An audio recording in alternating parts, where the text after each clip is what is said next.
Yung mga idol, kumusta? Ang mga kaganapan sa Philippine social media. Pag-usapan natin yan mga idol. So kumakailan lang po ay napabalitang hiwalay na sila Boy Tapang at Cherry White. Dahil sa post na ito ni Boy Tapang sa kanyang social media. At sa latest na upload ni Boy Tapang ay kasama niya ang kanyang mga barkada sa Thailand. At doon ay may nakita silang magandang babae sa isang restaurant, na kung saan inuudyukan siya ng mga barkada niya na lapitan ng babae. At tila pinatunayan na nga ni Bad Boy ng Cebu na single na ngayon si Boy Tapang dahil sinabi niya na wala naman daw itong syota ngayon.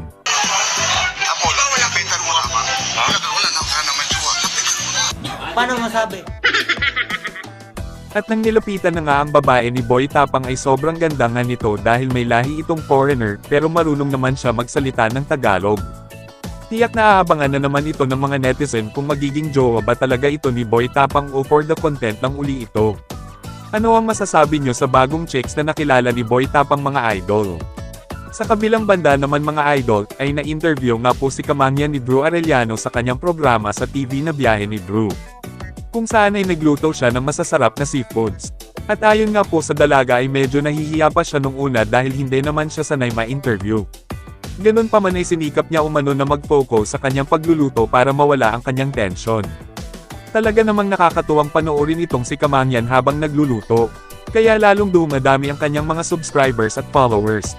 Samantala mga idol, ang isa pang vlogger na si Beatmaster, kahit kilay naman ang kanyang latest vlog kapalit ng 200,000.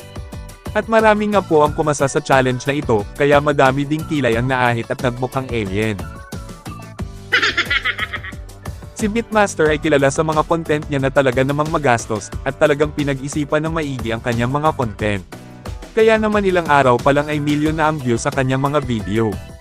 At hanggang dito lang po muna tayo mga idol. Maraming salamat sa panunood.